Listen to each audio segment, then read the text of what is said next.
आप चच्चा हो इसलिए हम आपका सम्मान कर रहे हैं, और कोई होता तो अच्छे से जवाब दे देते, ये हमें पता है। अब हम आपसे बात इसलिए कर सकते हैं 90 की तेजस्वी ने 17 महीने नीतीश से दिलवा दिया, इसलिए छोड़ के भाग गए, इसीलिए छोड़ के भाग गए बीजेपी के साथ कि मेरा मुझसे काम मांग रहा है, मुझसे काम मांग रहा है। मोदी बोले आओ हमारे पास काम नहीं मांगेंगे। तेजस्वी से ये भी तो पूछो, जब उसके पिताजी रेल मंत्री थे तो रेल नौकरी के बदले में जमीन खाए, जो आज ईडी के चक्कर में घुस रहे हैं, वो भी तो जाओ। एमपी महाकालेश्वर हमारे काशी विश्वनाथ आज की नहीं है, हम इलाहाबाद के हैं, आज की नहीं है। हमारे यहाँ बजरंगबली आज के नहीं है, संगम आज के मेला नहीं लग रहा है कि 2014 से लग रहा हो, बरसों से लगता है, वहीं के पैदा हुआ हूँ मैं। मुंबई के जीवदानी माता, मुंबई के मुंबा देवी माता, और क्या कहते हैं कि त्रिभुवन भूमि इतना अच्छा बना है, कोई नहीं प्रचार किया, कोई बोर्ड नहीं लगाया है, समझो। हमेशा विपक्ष के ही तरफ क्यों ईडी सीबीआई आती है? भाजपा में सब कोई झूठ के धुले। जब देश को विपक्ष ने लूटा है तो सीबीआई किसके यहाँ जाएगा, ईडी किसके, समाज के घर में जाएगा? भाजपा में कोई भ्रष्टाचारी, कोई भ्रष्टाचारी नहीं है।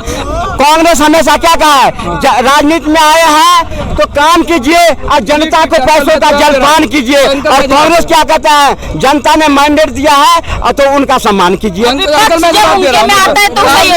बीजेपी में कोई भ्रष्टाचारी नहीं है।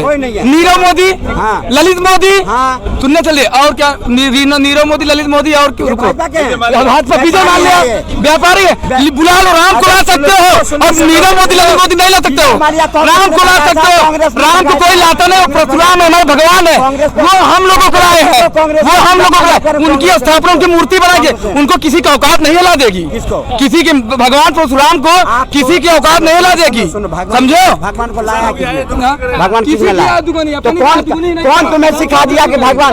अरे मोदी जी ने मंदिर बनाया है, और कोर्ट के सुनो और कोर्ट के फैसले से बन रहा है, इसमें आग बबूला तुम मंदिर बनिए भगवान परशुराम के इसने बोल दिए। अब भैया एक जवाब देने दीजिए, क्या कहते हैं, एमपी महाकालेश्वर हमारे काशी विश्वनाथ आज की नहीं है, हम इलाहाबाद के हैं, आज की नहीं है। हमारे यहाँ बजरंगबली आज के नहीं है, संगम आज के मेला नहीं लग रहा है कि 2014 से लग रहा हो, बरसों से लगता है, वहीं के पैदा हुआ हूँ मैं, हमारे वहीं जमीन झूसी की जमीन है, बता दे रहे हैं। तो ऐसी कोई बात नहीं, कहाँ मुंबई के जीवदानी माता, मुंबई के मुंबा देवी माता, और क्या कहते हैं कि त्रिभुवन भूमि इतना अच्छा बना है, कोई नहीं प्रचार किया, कोई बोर्ड नहीं लगाया है, समझो।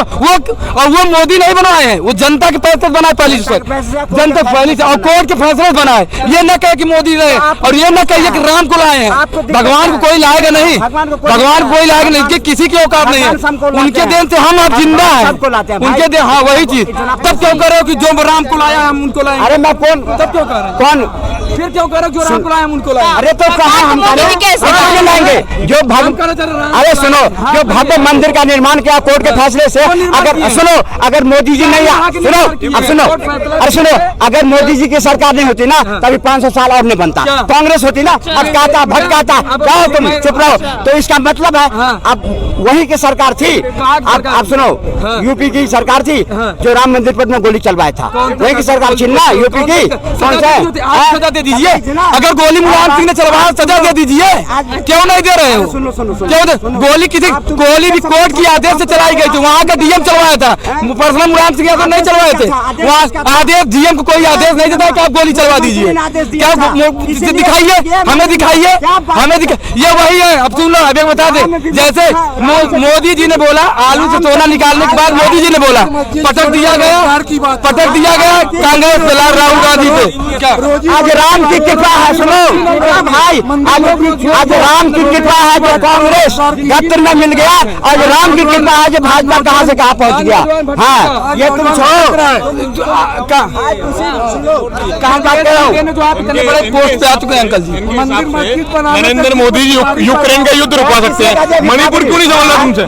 मणिपुर क्यों नहीं समझ रहा? महिला के सम्मान की ब्रजभूषण सिंह सांसद बलात्कारी है या नहीं है? नहीं है बलात्कारी, मैंने आज का न्यूज देखा कि बोले सांसद में बोले कि वो क्या कर, जो उनकी सांसद है बीजेपी की स्मृति ईरानी, बोली हमने महिलाओं को सम्मान सम्मान किया, महिलाओं का सम्मान। मणिपुर में किसकी सरकार है, हमें जवाब दीजिए। मणिपुर में किस निर्वस्त्र परेड कराया गया। सर मानी चाहिए ऐसे सीएम को ना, ऐसे सीएम को तुरंत, ऐसे सबको, ऐसे सीएम को तुरंत इस्तीफा दे देना चाहिए। क्या जाके बंगाल दिखाइए बंगाल, हमें जितना जा बंगाल दिखाइए। राजस्थान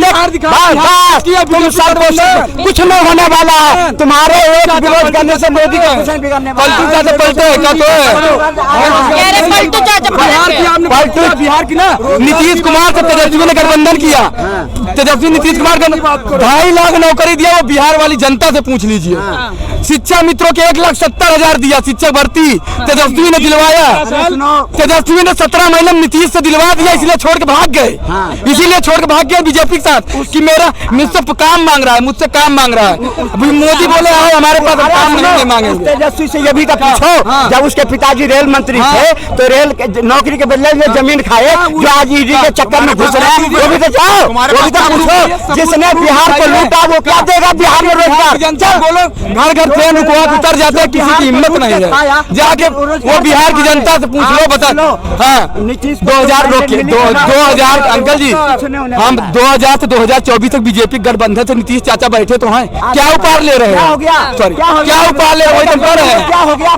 बीजेपी के क्या गठबंधन कहाँ है? बिखर गया। अरे कांग्रेस की सरकार है, अब हमारे बिहार में है ना, हमारा सरकार, हमारा सरकार 2 साल पहले किसकी थी? क्या सुधरा था? क्या सुधरा था? उसके विचार माने वो लालू जंगल का राजा है, जंगल को लालू से मारेगा। ये जंगल को गड्ढा में डाल रहे हैं नीतीश जंगल को गड्ढा में डाल रहे हैं। आप चच्चा हो इसलिए हम आपको सम्मान कर रहे हैं, और कोई होता तो अच्छे से जवाब दे, ये हमें पता है। अब हम आपसे बात इसलिए कर सकते हैं, 90 की दशक तुमने बिहार को देखा नहीं है, जंगल राज 90 की दशक हमने देखे हैं, हमने झेले हैं, तभी तो बीजेपी आज 10-20 साल से है, बिहार का भी गया। जब आप तेलंगाना में जीत जाते हो, कहीं और जीत जाते हो तो सब ठीक है। ईवीएम को अगर आप बोलोगे तो आप जनता को सीधा सीधा आप बोल रहे हो कि आप झूठे हो। जनता ने अटल जी को लगा था कि 2004 में रिपीट करेंगे, लेकिन जनता ने नहीं किया, तो ये भी ईवीएम ही था। 9 में भी ईवीएम ही था और आज भी ईवीएम ही है। लेकिन आज जो कॉन्स्पिरेसी थ्योरी लेके आता है ब्लूटूथ से हो जाता है, ऐसा नहीं होता सर। लॉजिकल चीजें करेंगे, बीजेपी की तरफ से जो फालतू चीजें होती है जनता काउंटर करती है, लेकिन ईवीएम वाला जो मुद्दा है सर, पिछले 7-8 साल से ईवीएम का मुद्दा, अब उसको बंद कर देना चाहिए सर।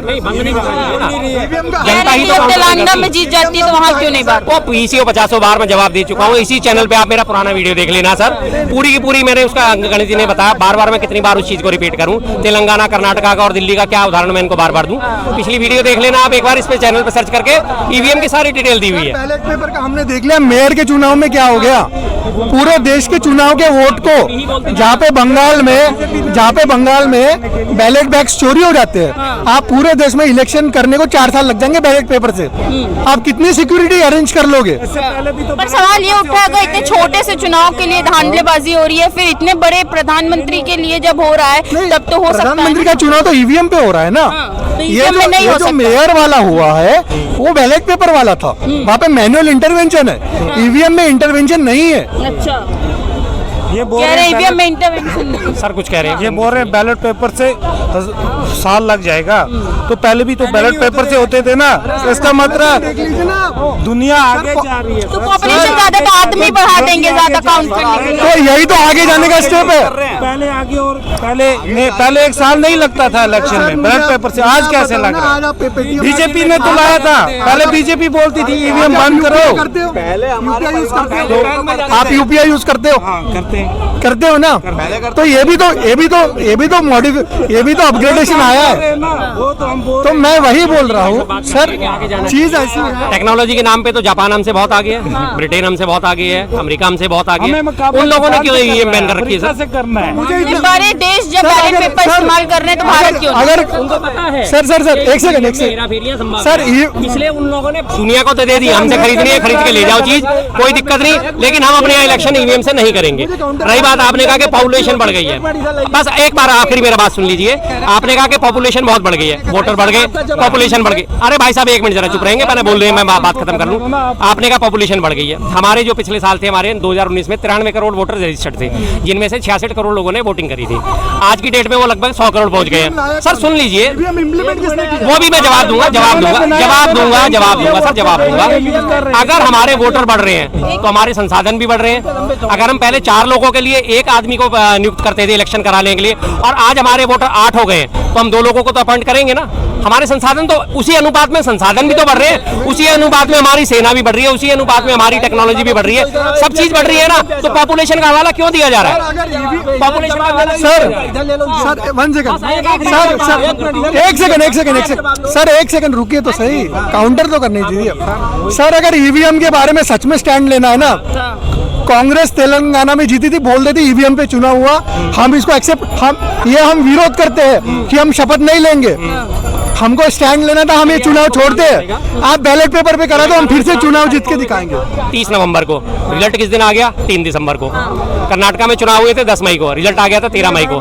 जब मैंने ये बात पहले भी उठा रखी, आप देख लेना, मेरी पूरी वीडियो को मिल जाएगी इसी चैनल पे। जब गैप आता है, सेलेक्टिवली नहीं, 15 से 20 दिन का, 25 दिन का, 30 दिन का गैप मिलता है। सर मैं बता रहा हूँ आपको, इसका रीजन मैं आपको बता रहा हूँ ना। जब 15, 20, 25 दिन का जो है गैप मिल जाता है जिस स्टेट में, उसी स्टेट में बीजेपी जीतती है। जहाँ 3 दिन के अंदर काउंटिंग कंप्लीट हो जाती है, वहीं बीजेपी हार जाती है। सबसे बड़ा उदाहरण राजस्थान का उपचुनाव है। राजस्थान का उपचुनाव 199 सीटों पे चुनाव हुआ था, 1 सीट पे चुनाव रह गया था, वो बाद में हुआ 5 जनवरी को। उस पे जो बीजेपी ने अपना कैंडिडेट खड़ा करा था, उसको बकायदा मंत्री पद की शपथ दिला दी गई थी कि ये हमारा कैंडिडेट तो जीतेगा ही जीतेगा। लेकिन जब 5 तारीख को इलेक्शन होकर खत्म हुआ, 6 तारीख बीच में गई है, 7 तारीख से रात से उनकी सिक्योरिटी हो गई, 8 तारीख को रिजल्ट सुबह आ गया था। बीजेपी वहां से 12,000 वोटों से हार चुकी थी। 1 दिन का भी गैप नहीं मिला, सिर्फ जीतने का इनका नजरिया।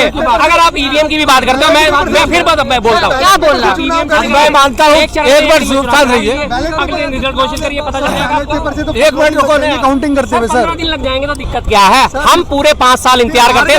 सर सुनिए, अरे सर सुन लीजिए, आखिरी बात सुन लीजिए, आखिरी जवाब। आपने कहा 15 दिन लग जाएंगे, हम पूरे 5 साल इंतजार करते हैं अपनी सरकार बदलने के लिए, मई से मई। उसके बाद, और रही बात 15 दिन की, राजस्थान से पहले जब ये चुनाव हुए थे, राजस्थान में चुनाव हुआ 14 तारीख और 17 नवंबर को, रिजल्ट आया कब? 3 दिसंबर को। तब क्या 15 दिन नहीं थे? उससे पहले 14 तारीख को छत्तीसगढ़ में 7 नवंबर और 17 नवंबर को चुनाव हुआ, तब क्या टाइम नहीं लगा था? तब क्या टाइम नहीं लगा था? पिछले साल चुनाव हुए, सुन लीजिए, अब आप पूरी बात सुनिए प्लीज, आप पूरी बात सुनिए। इतनी सी और बात रह गई है सर, इतनी सी बात हो रही है, मुद्दे से मत भटकने दीजिए और ना भटकिए। जब पिछले साल चुनाव हुए, 4 राज्यों में चुनाव, मणिपुर में चुनाव हुए 14 फरवरी को, उत्तराखंड में चुनाव हुए 14 फरवरी को, गोवा में चुनाव हुए 14 फरवरी को, रिजल्ट आ रहा 10 मार्च को। तब हमने क्या इंतजार नहीं करा था 24 दिन का?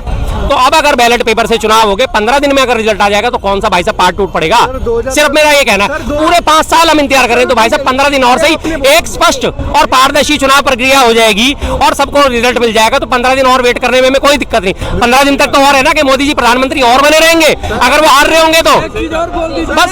क्यों विपक्ष पर आ जाती है? क्योंकि इधर आगे बोलिए, आइए, सब कुछ मैं ही बोल रहा हूं लोगों के। नहीं, हम ये कह रहे हैं, ईडी जो हमारी है, ईडी क्यों विपक्ष में नहीं जाती है?